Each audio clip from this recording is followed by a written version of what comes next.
तो बच्चों, जैसा कि आपको पता है कि हम लोग इस समय सोल्यूशन पढ़ रहे हैं, तो आज हम अपनी क्लास को कंटिन्यू करेंगे। Class 12 solution. देखिए बच्चों, आपने पिछले क्लासेस में काफ़ी कुछ पढ़ चुका है। आपने पढ़ चुका है सोल्यूशन में बेसिकली सोल्यूशन क्या होता है, कंसंट्रेशन क्या होता है, और राउल्स लॉ क्या होता है, डाल्टन्स लॉ क्या होता है। ये सारी चीज़ें आपने पढ़ लिया है। हुआ क्या कि हम लोगों ने क्या किया कि पिछले टर्म पर एक मैंने टर्म यूज़ किया था, आइडियल सोल्यूशन। मैंने कहा था कि जो राउल्स लॉ होता है वो आइडियल सोल्यूशन पे ही एप्लीकेबल होता है। क्या कहा था? मैंने कहा था कि जो राउल्स लॉ होता है वो आइडियल सोल्यूशन पे ही क्या होता है, एप्लीकेबल होता है।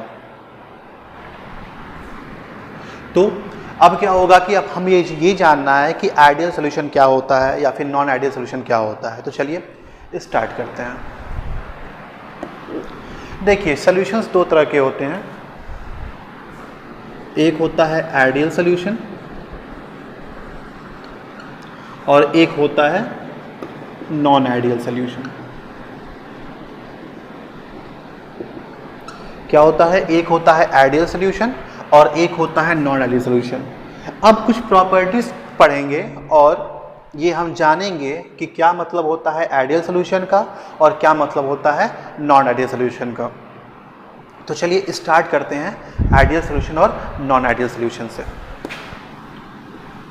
ठीक, चलिए हम पहले बात करते हैं किसकी, सोल्यूशन की। अब देखेंगे बच्चों, सपोज करिए कि हमारे पास दो तरह का कंपोनेंट है। जैसे कि हम सोल्यूट और सॉल्वेंट की बात करते आए हैं, उसी तरह हमारे पास दो कंपोनेंट है। एक है ए कंपोनेंट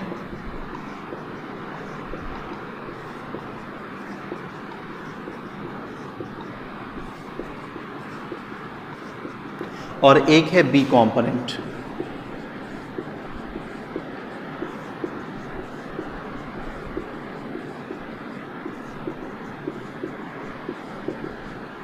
एक है ए कंपोनेंट और एक है बी कंपोनेंट। जब इन दोनों को मिलाएंगे, जैसा कि आप अभी तक जान चुके हैं, तो हमें एक नया सोल्यूशन मिलेगा जिसमें ए और बी दोनों होगा। यहाँ वोलेटाइल नॉन वोलेटाइल से मतलब नहीं है, क्योंकि अब हम वो उसके बारे में हम पढ़ाई नहीं कर रहे हैं। हम पढ़ रहे हैं ideal and non ideal solution में, तो इससे हमें कोई दिक्कत नहीं है कि ये वोलेटाइल है या फिर नॉन वोलेटाइल है। चलिए, अब क्या होगा कि हमने क्या किया, हमारे पास दो कंपोनेंट था, एक कंपोनेंट ए, एक कंपोनेंट बी। जैसे कि हम बी को सॉल्यूट मानते आए हैं और ए को सॉल्वेंट मानते आए हैं, यहाँ पर भी वही आप चीज़ मानी है। जब इन दोनों को हमने मिलाया तो हमें क्या मिला, एक सॉल्यूशन मिला ए बी का। ठीक है, चलिए अब हम बात करेंगे आइडियल नॉन आइडियल की। तो देखिए, जब हमने इन दोनों को मिलाया तो क्या क्या हो सकता है, पहले उसके बारे में हम चर्चा करते हैं। देखिए, इसमें क्या होगा कि जो जहाँ पर जो ए कंपोनेंट है, यहाँ पे जो मॉलिक्यूल्स हैं इनके बीच में इंटरेक्शन होगा, जिसको आप ए ए इंटरेक्शन बोल सकते हैं। क्या बोल सकते हैं? ए ए इंटरेक्शन। ये जो यहाँ पर जो कंपोनेंट ए है, इस ए के मॉलिक्यूल्स के बीच में इंटरेक्शन होगा, जिसको बोल सकते हैं ए ए इंटरेक्शन। समझ में आ रहा होगा कि एक बकेट है या फिर एक वेसल है, उसमें मॉलिक्यूल्स रखे हुए हैं। तो जब मॉलिक्यूल्स रखे हुए हैं तो उन मॉलिक्यूल्स के बीच में क्या होगा, इंटरेक्शन होगा। आपको पता है कि जो मॉलिक्यूल्स होते हैं उनके बीच में क्या होता है, इंटरेक्शंस होता है। ठीक है, फोर्स ऑफ अट्रैक्शन होता है, क्या कहते हैं, मतलब वो एक दूसरे में क्या होता है, इंटरेक्ट करते हैं। उसी तरह यहां पर हम मानेंगे कि बी बी इंटरेक्शन है, क्योंकि यहाँ केवल यहाँ ए तरह के मॉलिक्यूल्स हैं तो ए ए इंटरेक्शन, यहाँ बी तरह के मॉलिक्यूल्स हैं तो बी बी इंटरेक्शन। यहाँ पर इस कंटेनर में दोनों हैं तो यहाँ पर ए बी इंटरेक्शन होगा। ए भी हो सकता है, बी भी हो सकता है, लेकिन इस सोल्यूशन में जो मेनली जो इंटरेक्शन होगा वो ए बी के बीच में होगा, मतलब उसी को हम कंसीडर करेंगे। फिर समझेंगे, यहाँ पर कंपोनेंट ए था जिसमें ए इंटरेक्शन लग रहा है, यहाँ पे कंपोनेंट बी है जिसमें बी इंटरेक्शन लग रहा है, और यहाँ पे कंपोनेंट ए बी है जिसमें ए बी इंटरेक्शन लग रहा है। चलिए ठीक है, यहाँ तक बात मुझे लगता है समझ में आपको आ गई होगी। अब चलिए हम इसमें कुछ बात करेंगे। होता क्या है बच्चों, यहाँ पे हम समझेंगे कि जब इसको हम इसमें मिलाएंगे, ठीक है, तो ये जो इंटरेक्शन है ये जो A इंटरेक्शन है और यहाँ जो B इंटरेक्शन है ये टूटेगा। अब पूछेंगे सर क्यों? देखिए मैंने जैसे आपको बताया कि जब सल्यूट और सॉल्वेंट को मिलाते हैं तो एक सोल्यूशन बनता है। जैसे चीनी और पानी की बात करूं तो चीनी और पानी को हम मिलाएंगे तो बेशक ये सोल्यूशन बनेगा, लेकिन ऐसा उनके बीच में बॉन्ड नहीं टूटता। क्यों? क्योंकि वो एक तरह से क्या है, मिक्सचर है। लेकिन सपोज करिए कि हम क्या करें, 100 ml पानी में 2 ग्राम जिंक मिला दें। क्या करें हम?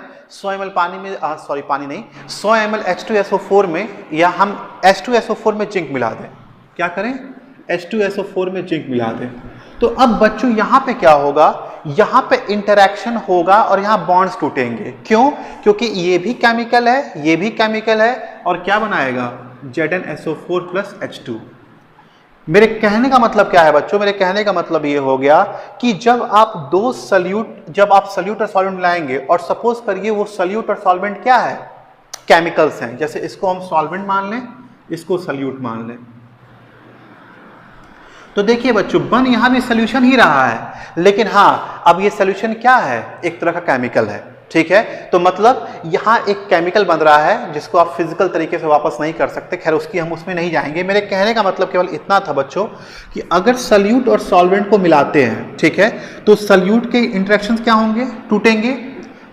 बी के इंटरेक्शंस क्या होंगे, टूटेंगे, और ये दोनों टूट के एक नया इंटरेक्शन बनाएंगे AB का। जैसे यहाँ पे क्या हुआ होगा, यहाँ पे हुआ होगा इस रिएक्शन में ये जो ZnSO4 है ये Zn के साथ चला गया और H2 क्या हो गया, यहाँ से अलग हो गया। उसी तरह से बच्चों क्या हम देखेंगे यहाँ पे कि जब हमने A को B में मिलाया तो A इंटरेक्शन टूटा, B इंटरेक्शन टूटा, और क्या बना, AB बना।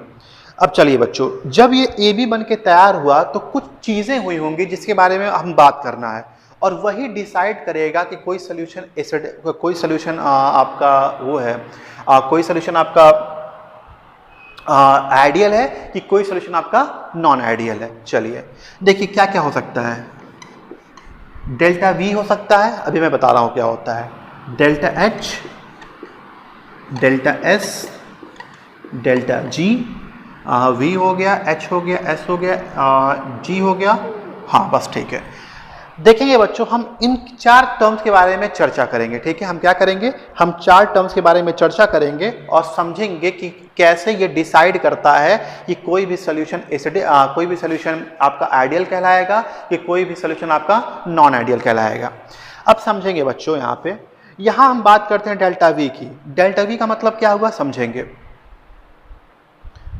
सपोज करिए कि इसकी क्वांटिटी V1 हो, इसकी क्वांटिटी, ये मैं मिटा दे रहा हूं बच्चों, ये आपको समझ में आ गया होगा।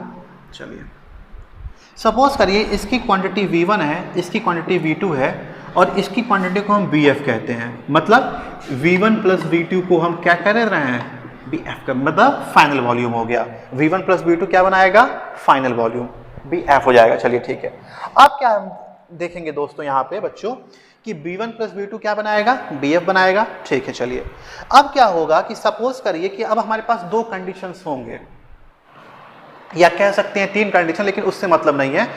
तो हम बेसिकली 2 को ही हम कंसिडर करेंगे, या तो V1 plus V2 is equal to BF के बराबर होगा, या तो V1 प्लस V2 BF के बराबर नहीं होगा। बच्चों मैं आइडियल और नॉन आइडियल का जो केस है मैं दोनों आपको इकट्ठे समझाते जा रहा हूं, ठीक है, ताकि आपको कंफ्यूजन ना हो।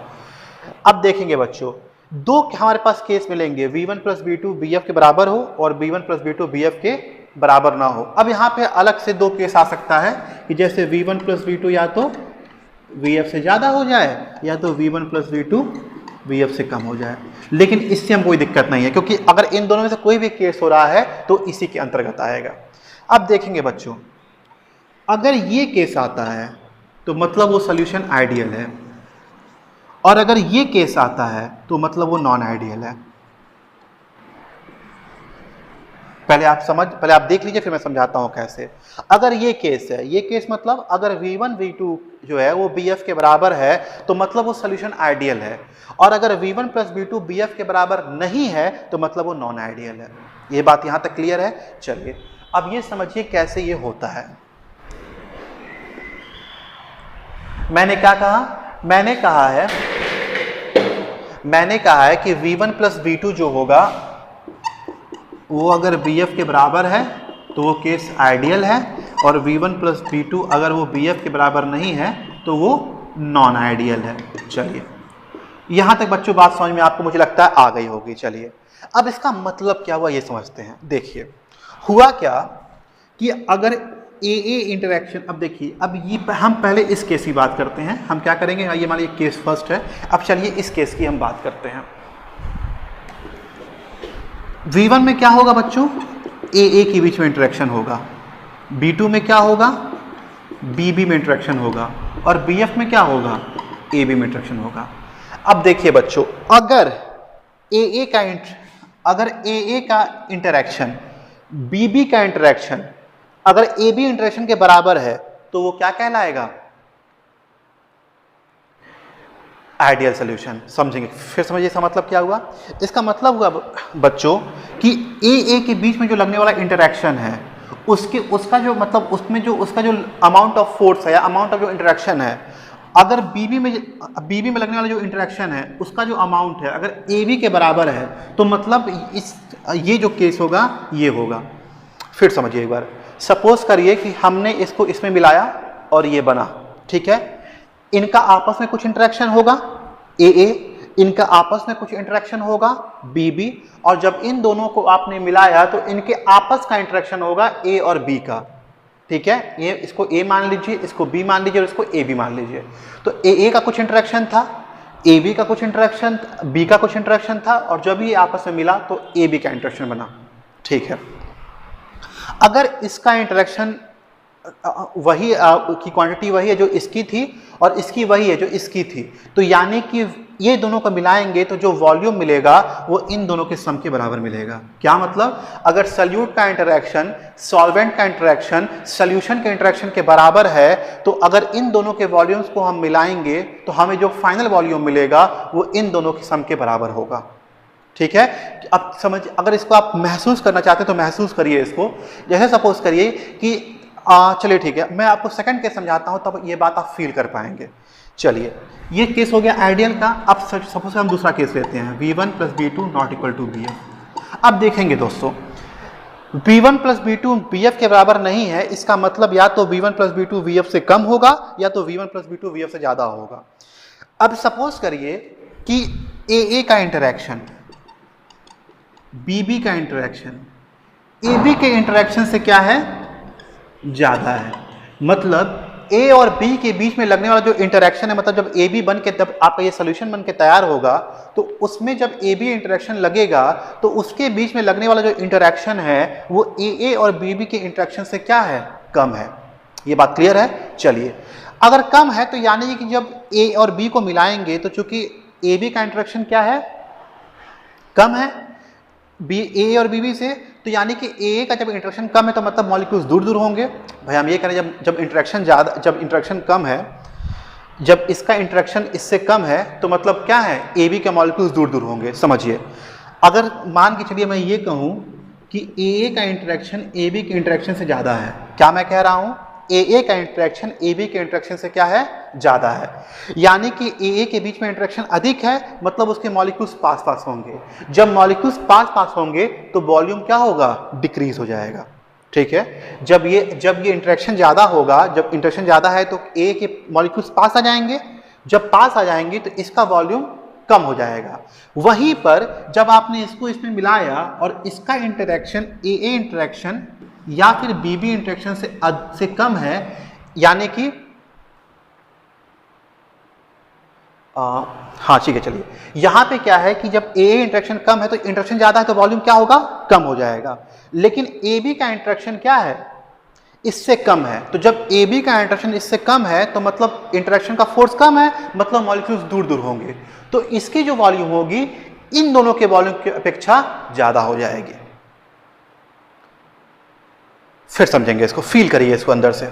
जैसे मैंने बोला कि यहाँ पे AA इंटरेक्शन है और यहाँ पे क्या है, BB इंटरेक्शन है। मैं कहूँ कि AA का इंटरेक्शन अधिक है, तो AA का इंटरेक्शन अधिक होने का मतलब है कि उनके बीच में इंटरेक्शन अधिक है, मतलब मॉलिक्यूल्स पास पास होंगे। जब मॉलिक्यूल्स पास पास होंगे तो वॉल्यूम तो घट जाएगा, पहली चीज। फिर मैंने बोला कि जो AB का इंटरेक्शन है वो इसका इंटरेक्शन AA इंटरेक्शन या BB इंटरेक्शन से क्या है, कम है। कम मतलब अगर इंटरेक्शन कम है मतलब मॉलिक्यूल्स दूर दूर होंगे, भाई फोर्स ऑफ अट्रैक्शन कम है तो मतलब मॉलिक्यूल्स दूर दूर होंगे, तो इसका वॉल्यूम क्या होगा, इंक्रीज कर जाएगा। ये तो अगर ऐसा कंडीशन है तो उसको बोलेंगे हम नॉन आइडियल कंडीशन। चलिए इसी का अपोजिट केस लेते हैं बच्चों। मैं ये कह दूं कि जो ए का इंटरेक्शन है वो ए बी के इंटरेक्शन से कम है, अपोजिट केस लेते हैं। अब यानी कि इसका इंटरेक्शन कम है, इंटरेक्शन कम है मतलब इसमें जो फोर्स ऑफ अट्रैक्शन होगा वो क्या होगा, कम होगा। कम होगा मतलब मॉलिक्यूल्स दूर दूर होंगे, यानी कि इसका वॉल्यूम ज्यादा होगा। सेम कहानी इसके साथ भी है, जो बात हम इसकी करेंगे वही बात हम इसकी करेंगे। चलिए अब क्या होगा बच्चों, अब यहां पर क्या हुआ कि इसका इंटरेक्शन चूंकि कम है तो मॉलिक्यूल्स दूर दूर हैं, इसका इंटरेक्शन कम है यानी कि मॉलिक्यूल्स दूर दूर है, यानी कि इनका वॉल्यूम ज्यादा होगा। लेकिन जब हमने इसको मिलाया तो हमने पाया कि जो ए बी का जो इंटरेक्शन है उसका इंटरेक्शन ए ए से या फिर बी बी से क्या है, ज्यादा है। अब ज्यादा मतलब जब इंटरेक्शन अधिक है तो मॉलिक्यूल्स के बीच में इंटरेक्शन ज्यादा होगा, इंटरेक्शन ज्यादा होगा मतलब मॉलिक्यूल्स कम हो जाए, पास पास आ जाएंगे, और जब मॉलिक्यूल्स पास पास आ जाएंगे तो इसका जो वॉल्यूम होगा वो क्या होगा, इन दोनों के वॉल्यूम से क्या होगा, कम होगा। अब जो मैंने ये बात बोली है, आइए मैं इसको आपके ब्लैक बोर्ड पे लिख देता हूं।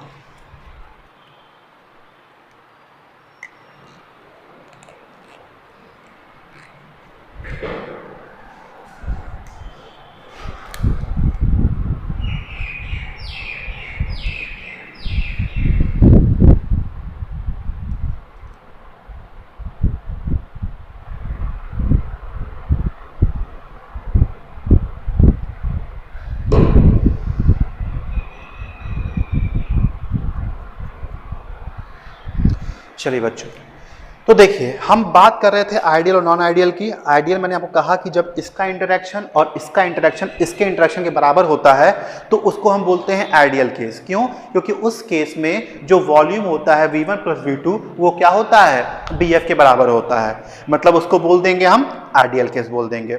ठीक है, ये आसान था, आपको पता है भाई। चलिए ए का भी सेम है, बी का सेम है, ए बी को मिलाएं तो उसका भी सेम है, मतलब जो इंटरेक्शन इसमें था वही इसमें है, वही इसमें है। तो जब इंटरेक्शन सेम है तो मतलब मॉलिक्यूल्स के बीच में जो डिस्टेंस होगा वो भी सेम होगा, मतलब वॉल्यूम भी सेम होगा। लेकिन दिक्कत कब फंस गई, दिक्कत तब फंस गई बच्चों जब हमने ये कहा कि इन दोनों का जो इंटरेक्शन है वो अलग अलग है। अब देखिए, अगर ए का इंटरेक्शन बी का इंटरेक्शन ए बी के इंटरेक्शन से अधिक है, मतलब इनका इंटरेक्शन इसके इंटरेक्शन से अधिक है, तो मतलब इसके मॉलिक्यूल्स इंटरेक्शन ज्यादा, मतलब मॉलिक्यूल्स पास पास मतलब वॉल्यूम कम होगा, इसके मॉलिक्यूल्स पास पास मतलब वॉल्यूम कम होगा। लेकिन इसका इंटरेक्शन चूंकि इसके इंटरेक्शन से कम है तो मतलब इंटरेक्शन जब कम हो रहा है तो यानी कि मॉलिक्यूल्स दूर दूर हैं, यानी कि इनका वॉल्यूम क्या होगा, अधिक होगा। तो मतलब उस केस में V1 प्लस V2 क्या होगा, स्मॉलर होगा BF से, जस्ट अपोजिट होता है। अगर इनका इंटरेक्शन अधिक है तो इनका जो वॉल्यूम होगा वो BF से क्या होगा, कम होगा। इसी का अपोजिट केस ले लेते हैं। अगर AA का इंटरेक्शन और BB का इंटरेक्शन AB के इंटरेक्शन से अधिक है तो मतलब ये हुआ कि इस केस में V1 प्लस V2 क्या होगा, वो लेस देन, वो ग्रेटर देन क्या हो जाएगा, BF। मतलब जब इनका इंटरेक्शन अधिक है तो मतलब इसमें जो इसके जो वॉल्यूम्स है, इसका जो वॉल्यूम है वो क्या होगा, कम होगा। तो जब इसका वॉल्यूम कम होगा, जब इसमें इंटरेक्शन क्या है, डाल दिया बच्चों यहाँ पे ये, ठीक है।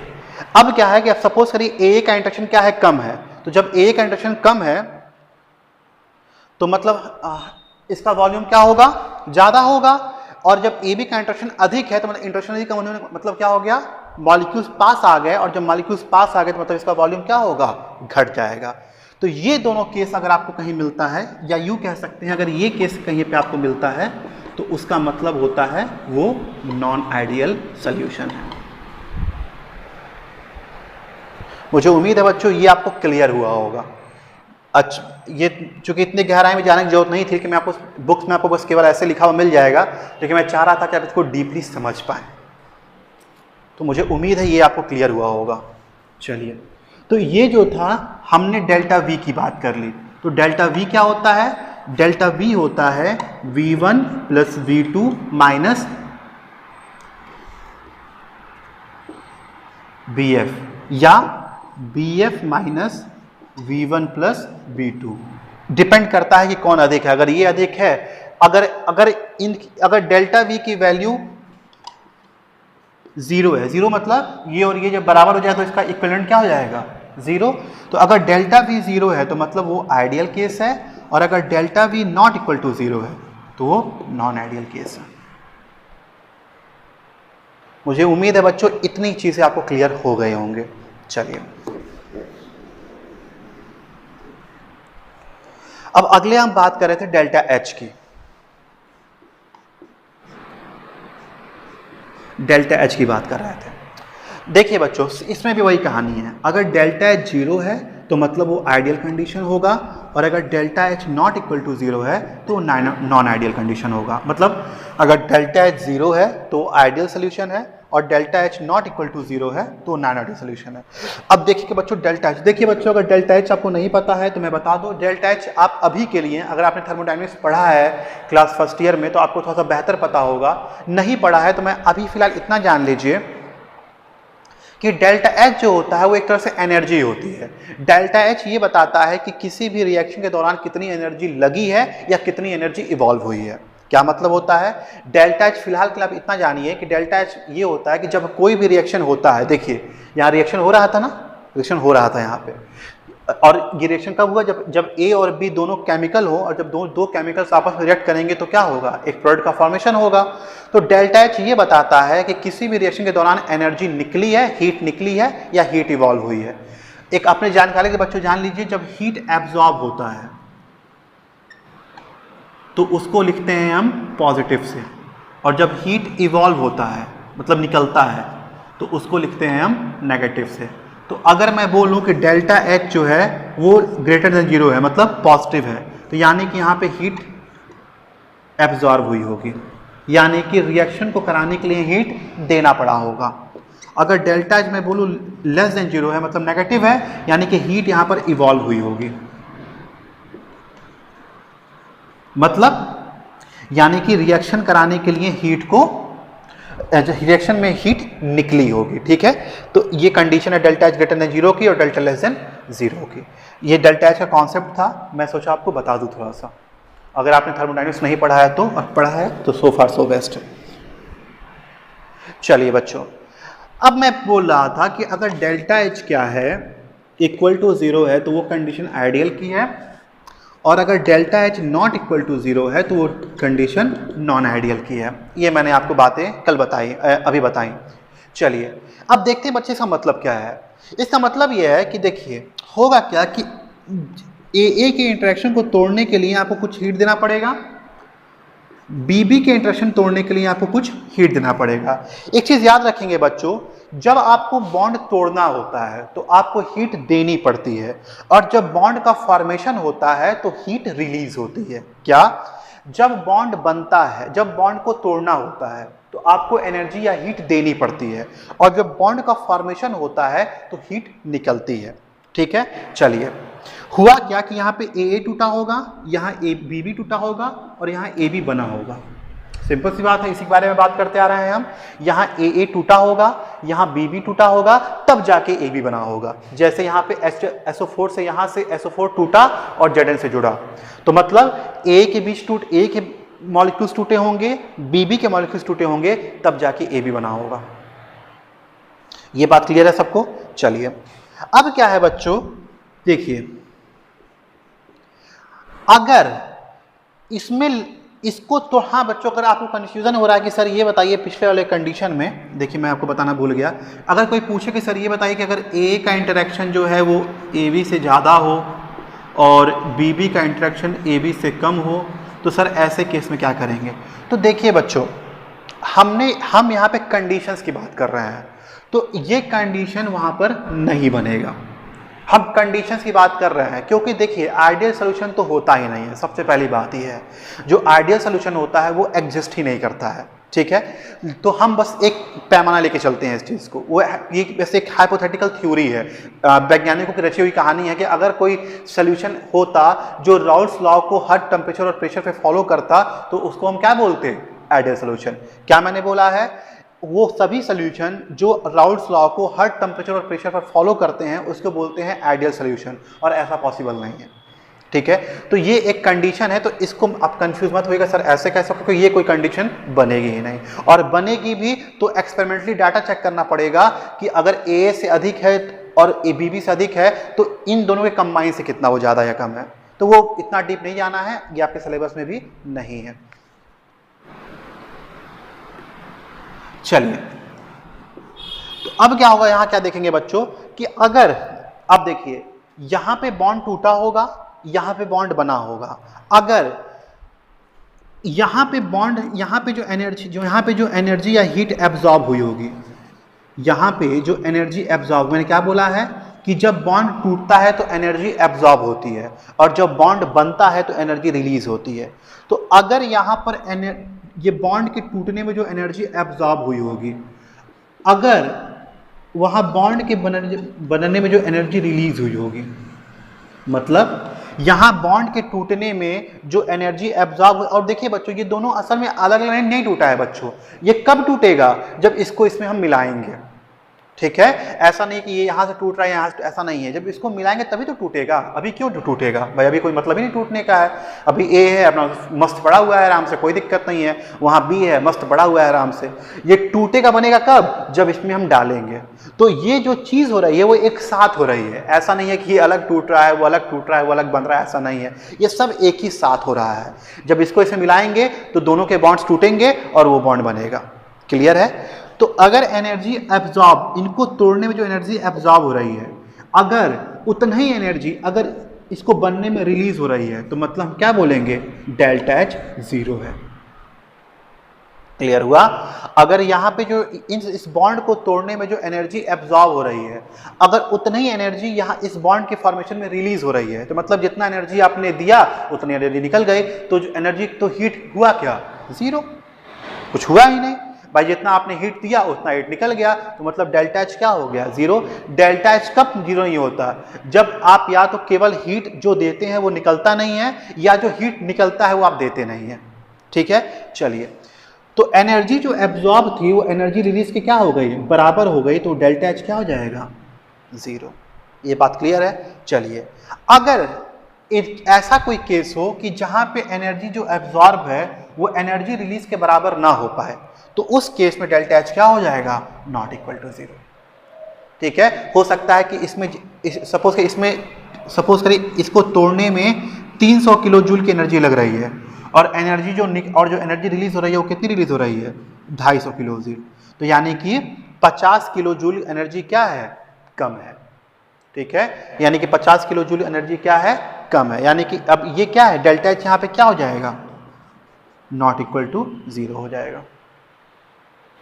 ठीक है, अब सपोज करिए कि अगर इधर 300 किलो जूल तोड़ने में लग रहा है और उधर 300 किलो जूल निकल जा रहा है, तो मतलब डेल्टा एच क्या हो गया, जीरो हो गया। तो मतलब अगर बॉन्ड के तोड़ने में जो एनर्जी लग रही है और बॉन्ड के फॉर्मेशन में जो एनर्जी रिलीज हो रही है, अगर दोनों आपस में बराबर है, तो अब देखिए बच्चों ये बराबर कब होगी, जब ए का इंटरेक्शन बी का इंटरेक्शन ए बी इंटरेक्शन के बराबर होगा। वही पिछला कॉन्सेप्ट हो गया भाई। तभी तो जैसे मान लीजिए कि हम ये कह रहे हैं कि ये दोनों डस्टर है, ये दोनों डस्टर है। ठीक है, अब सपोज करिए इसको आधा तोड़ के और इसका आधा तोड़ के एक नया डस्टर बनाना है, तो अब जब ये दोनों डस्टर सेम है तो इसको तोड़ने में जो एनर्जी लगेगी, इसको तोड़ने में जो एनर्जी लगेगी, और जब इसको बना देंगे, जब इन दोनों डस्टर को मिलाएंगे तो इनके बीच कोई तोड़ने में तो वही एनर्जी लगेगी। तो यानी कि V1 plus B2 is equal to BF, H1 plus H2 is equal to HF। ठीक है, तो मतलब अब अगर इसको तोड़ेंगे तो उतना ही एनर्जी लगेगी जितना इसको तोड़ने में, और जब इन दोनों को जोड़ देंगे तो अगर इसको भी तोड़ने में उतना ही एनर्जी लग रही है, तो मतलब डेल्टा एच क्या है, डेल्टा एच क्या है, जीरो। बस इतना समझिए कि अगर बॉन्ड को तोड़ने में लगी हुई एनर्जी बॉन्ड के बनने में से निकली हुई एनर्जी क्या है, बराबर है, तो डेल्टा एच क्या है, जीरो। बराबर नहीं है तो नॉट इक्वल टू जीरो, बस सिंपल सी बात है। तो अगर जीरो है तो आइडियल सोल्यूशन, और नॉट इक्वल टू जीरो है तो नॉन आइडियल कंडीशन। ठीक है बच्चों, चलिए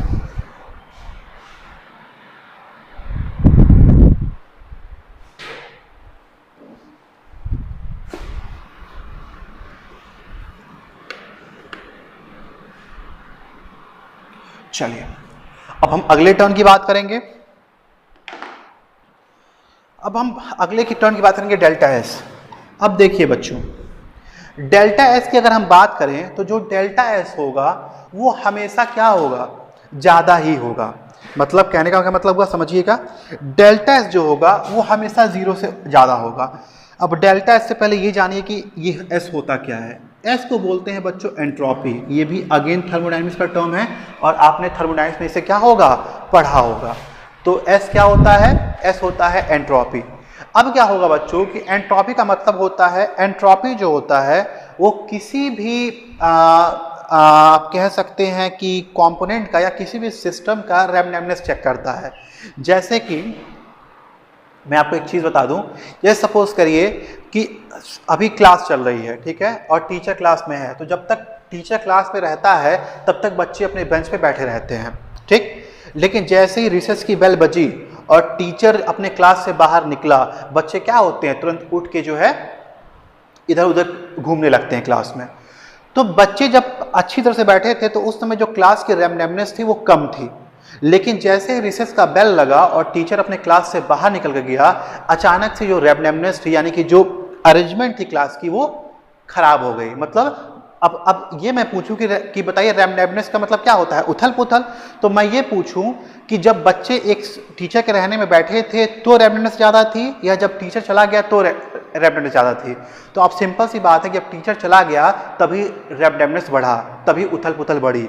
तो हम कह सकते हैं कि रिसेस का जो टाइम है उस समय जो एंट्रोपी थी क्लास की वो जब क्लास चल रही थी उस समय से अधिक था। क्या बोला मैंने, फिर समझिए। मैं ये कह रहा हूं बच्चों कि एंट्रोपी जो होती है वो किसी भी सिस्टम के रैंडमनेस को चेक करती है। रैंडमनेस का मतलब क्या हो गया कि किसी भी सिस्टम में उथल पुथल कितना है। तो जैसे कि जब तक क्लास में बच्चे ऑर्गेनाइज्ड में बैठे थे तब तक उसकी एंट्रोपी कम थी क्योंकि रैंडमनेस कम था। जैसे ही टीचर क्लास से बाहर गया, अचानक से उस क्लास की रैंडमनेस क्या हो गई, बढ़ गई। मतलब एंट्रोपी क्या हो गया, बढ़ गया। तो एंट्रोपी का मतलब होता है किसी भी सिस्टम की रैंडमनेस। याद रखेंगे बच्चों, चाहे केस आइडियल का हो या नॉन आइडियल का हो, रैंडमनेस हमेशा ग्रेटर देन 0 होगी। ये बात याद कर लीजिए। मतलब आइडियल केस या नॉन आइडियल केस, दोनों केस में रैंडमनेस जो होगा वो डेल्टा एस जो होगा वो ग्रेटर देन 0 होगा। क्यों, सिंपल सी बात है। देखिए भाई, ऐसा तो नहीं कि आइडियल में कुछ और था और नॉन आइडियल में कुछ और था। बात तो हम इसी की किए हैं, आइडियल में भी और नॉन आइडियल में भी बात हम इस ए बी की ही किए हैं। तो मतलब जब, अब देखिए, जब इसके कुछ मॉलिक्यूल्स होंगे, इसके कुछ मॉलिक्यूल्स होंगे, इन दोनों को मिलाकर यहाँ पर कुछ मॉलिक्यूल्स बने होंगे, तो स्वाभाविक सी बात है कि जब इन दोनों को आपस में मिलाएंगे तो जो नंबर ऑफ मॉलिक्यूल्स क्या होंगे, बढ़ेंगे। जैसे देखिए, सपोज सर इसमें अगर 5 मॉलिक्यूल्स हैं और इसमें भी 5 हैं तो इसमें मॉलिक्यूल्स कितने हो गए होंगे, 10। अगर इसमें 10 है, इसमें 10 है तो कितने हो जाएंगे, 20। मतलब अगर इन दोनों का आप आपस में मिला रहे हैं तो इसमें जितने मॉलिक्यूल्स होंगे और इसमें जितने मॉलिक्यूल्स होंगे, इन दोनों को मिलाएंगे तो क्या होगा, मॉलिक्यूल्स बढ़ेंगे। सिंपल सी बात है। अब देखिए बच्चों, अगर एक क्लास में 5 बच्चे हैं और दूसरे क्लास में 10 और दूसरे क्लास में 5 बच्चे हैं, उन दोनों को हम एक ही क्लास में बैठा दें और कहें घूमो। जैसे कि एक क्लास में 5 बच्चे घूम रहे हैं और दूसरे क्लास में 5 बच्चे घूम रहे हैं। अब मैंने क्या किया कि दोनों क्लास के बच्चों को एक ही क्लास में डाल दिया और कहा अब घूमो। तो बताइए रैंडमनेस कब अधिक होगी, जब 5 बच्चे एक क्लास में 5 ही घूम रहे होंगे कि जब उसी क्लास में 10 बच्चे घूम रहे होंगे। सिंपल सी बात है, जब 10 बच्चे घूम रहे होंगे उस क्लास में, तब उस क्लास की जो रैंडमनेस होगी वो क्या होगी, ज़्यादा होगी। ठीक है, तो यानी कि अगर ए बी बन रहा है तो ए बी मतलब ए और बी से बन रहा है, और जब भी ए बी ए और बी से बन रहा है तो मतलब उसकी जो एंट्रोपी होगी वो ग्रेटर देन 0 होनी ही होनी है। मतलब किसी भी अवस्था में अगर ए और बी को मिला रहे हैं तो मतलब नंबर ऑफ मॉलिक्यूल्स बढ़ रहे हैं। देखिए कंटेनर सेम है, यानी कि ए बी के मॉलिक्यूल्स बढ़ रहे हैं, और जब जब मॉलिक्यूल्स बढ़ेंगे तब तब रैंडमनेस क्या होगी, बढ़ेगी। तो यानी कि जो डेल्टा एस होगा, जो मिक्सचर का जो डेल्टा एस होगा वो हमेशा ग्रेटर देन 0 होगा। क्यों, क्योंकि नंबर ऑफ मॉलिक्यूल्स हमेशा बढ़ेंगे, और जब भी नंबर ऑफ मॉलिक्यूल्स बढ़ेंगे तो मतलब क्या होगा, रैंडमनेस बढ़ेगी। तो आइडियल केस हो या नॉन आइडियल केस हो, डेल्टा एस क्या होता है, ग्रेटर देन 0। चलिए अब हम बात करेंगे बच्चों डेल्टा जी की। डेल्टा जी को कहते हैं हम गिब्स फ्री एनर्जी। ठीक है, क्या बोलते हैं? Gibbs free energy. Gibbs free energy का मतलब बच्चों आपने अगेन ये भी थर्मोडायनेमिक्स का टर्म है। थर्मोडायनेमिक्स में अगर आपने फर्स्ट ईयर में पढ़ा होगा, नहीं पढ़ा होगा तो मैं छोटा सा मैं आपको एक उसका मैं दे रहा हूँ आपको कॉन्सेप्ट। गिब्स जो फ्री एनर्जी होती है इसको बोलते हैं गिब्स फ्री एनर्जी। जो गिब्स फ्री एनर्जी होती है बच्चों, गिब्स फ्री एनर्जी जो होती है वो ये बताती है कि कोई भी रिएक्शन होगा कि नहीं होगा। क्या बताती है? कि कोई भी रिएक्शन होगा कि नहीं होगा। जैसे H2SO4 और Zn को मिलाएंगे तो यह बात तय है कि ZnSO4 और H2 बनना है।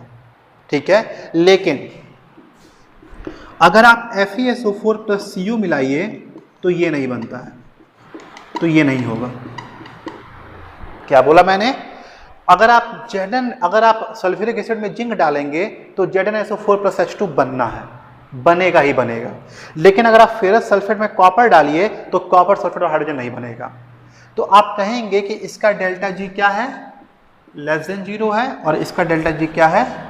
Greater than 0। अब ये कैसा है बच्चों? ये थर्मोडायनेमिक्स में डिटेल में पढ़ाया गया है, तो अभी हम उतना डीप नहीं आएंगे। बस इतना जानिए कि अगर रिएक्शन कोई हो रहा है, यानी कि इस कंडीशन में बोलेंगे अगर कोई सोल्यूशन फॉर्मेशन हो रहा है, मतलब अगर AA का इंटरेक्शन BB का इंटरेक्शन टूट रहा है और AB का इंटरेक्शन बन रहा है, तो मतलब वहां पर डेल्टा जी क्या होगा? लेस देन 0 होगा। फिर समझिए, अगर A का इंटरेक्शन टूट रहा है, BB का इंटरेक्शन टूट रहा है और AB का इंटरेक्शन बन रहा है, तो मतलब यहाँ वहां पे कुछ हो रहा है। तो अगर कुछ हो रहा है तो डेल्टा जी क्या है?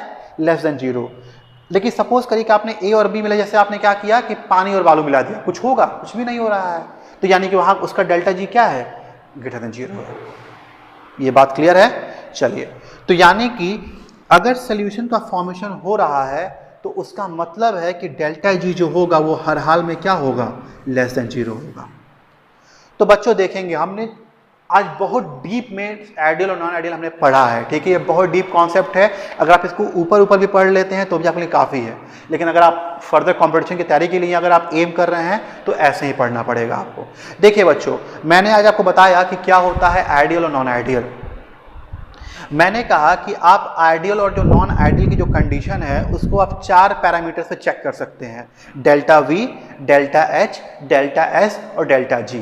अगर डेल्टा V क्या है? नॉट इक्वल टू 0 है, मतलब V1 plus V2 not equal to क्या है? BF है, तो उस कंडीशन को आप कहेंगे कि वो क्या है? नॉन आइडियल है। मतलब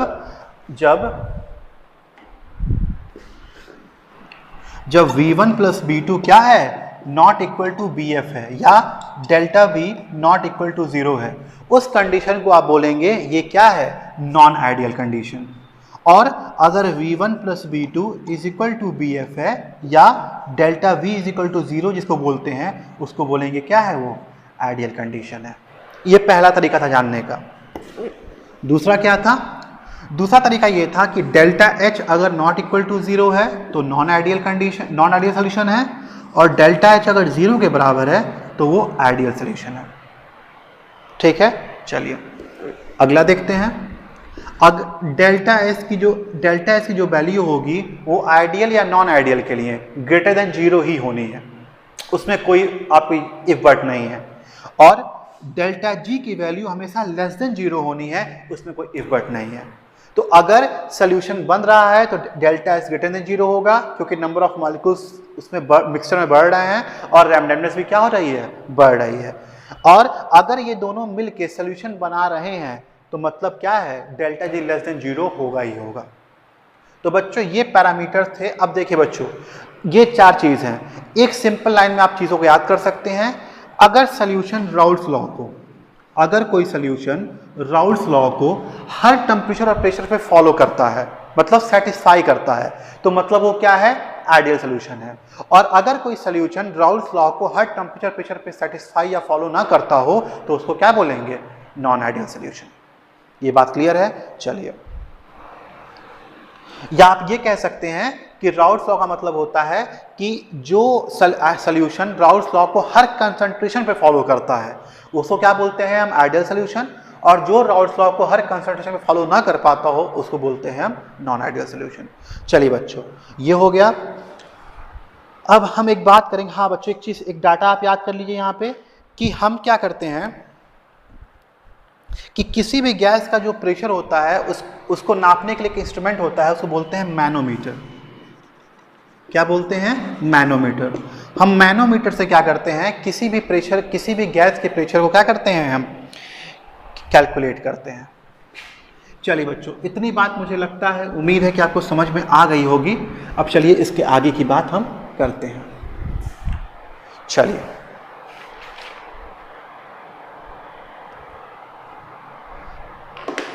कल बच्चों हमने एक ग्राफ पढ़ा था,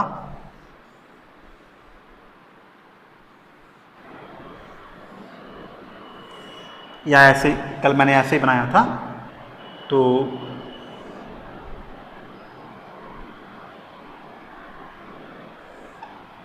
कल हमने बनाया था, तो दोनों सेम है, कल मैंने बताया था। चलिए ठीक है, जैसे मैं यहाँ पे P नॉट ए है,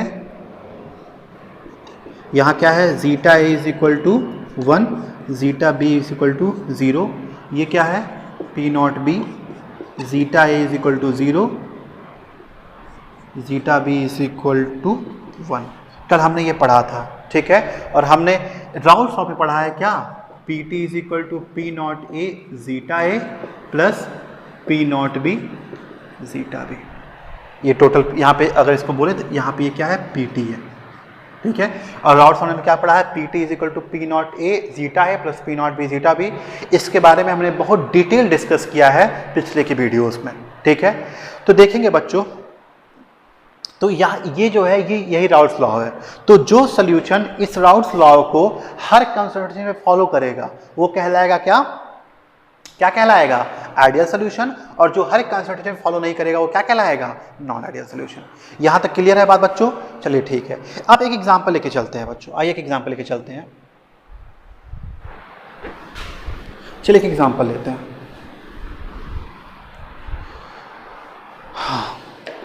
एक एग्जांपल लेते हैं। देखिए बच्चों, एक चीज मैं पहले बता दूं, आइडियल सोल्यूशन एक हाइपोथेटिकल फेनोमेना है, ठीक है।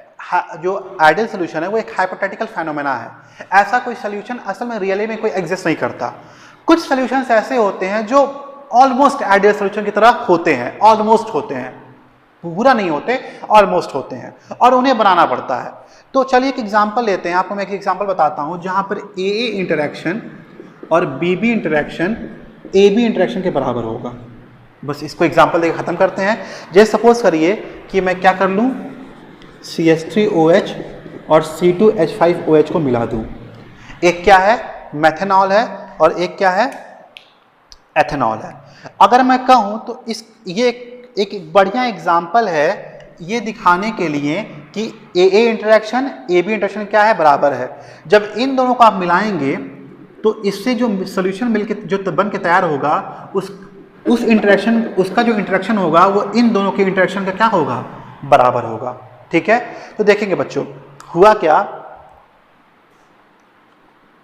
यहां पे क्या है, ए का इंटरेक्शन, मतलब भाई एक मॉलिक्यूल, कई सारे मॉलिक्यूल्स होंगे, तो ए का इंटरेक्शन बी के इंटरेक्शन से क्या होगा, इन दोनों के कॉम्बिनेशन के बराबर होगा। मैं ऐसे लिख दे रहा हूं बच्चों, ऐसे होता नहीं है, बस मैं कुछ समझाने के लिख रहा हूं। मतलब ये ए मान लीजिए, इसको बी मान लीजिए और इसको ए भी मान लीजिए, यानी कि इसका इंटरेक्शन इसके इंटरेक्शन के क्या है, बराबर है। तो इस केस में अब आप पूछेंगे सर ऐसा क्यों होता है, तो इसमें से होता है बच्चों क्योंकि ये दोनों पोलर नेचर के हैं और दोनों क्या है, दोनों का साइज क्या है, ऑलमोस्ट सेम है, ठीक है। मतलब इन दोनों का साइज क्या है, ऑलमोस्ट सेम है, और ये दोनों क्या है, पोलर नेचर के हैं। अगर मैं बोल दूं कि क्या, अगर मैं पूछूं क्या इन दोनों का इंटरेक्शन बराबर होगा, तो नहीं बच्चों। क्यों? क्योंकि इन दोनों की साइज में बहुत डिफरेंस है। तो इस कंडीशन में ए बी जो है वो ए बी के इक्वल नहीं होगा। ये क्यों हो रहा था, क्योंकि दोनों की साइज ऑलमोस्ट सेम होती है और दोनों पोलर नेचर के हैं। तो इस कंडीशन में आप कह सकते हैं कि करीब करीब इसका इंटरेक्शन जो होता है वो ए बी इंटरेक्शन क्या है, बराबर में है। लेकिन वही इसकी बात करें तो नहीं पॉसिबल है। तो बच्चों इस नोट के साथ मैं खत्म करता हूं आज का चैप्टर। आज हमने बहुत डिटेल में पढ़ा है आइडियल नॉन आइडियल। अगर आपको कुछ भी याद नहीं आता है तो आप बस ये याद कर लीजिए कि वो सोल्यूशन जो राउल्स लॉ को हर कंसंट्रेशन पे फॉलो करते हैं उसको बोलते हैं आइडियल सोल्यूशन, जो नहीं करते हैं उसको नॉन आइडियल सोल्यूशन। तो बच्चों पढ़ाई करते रहिए। All the best.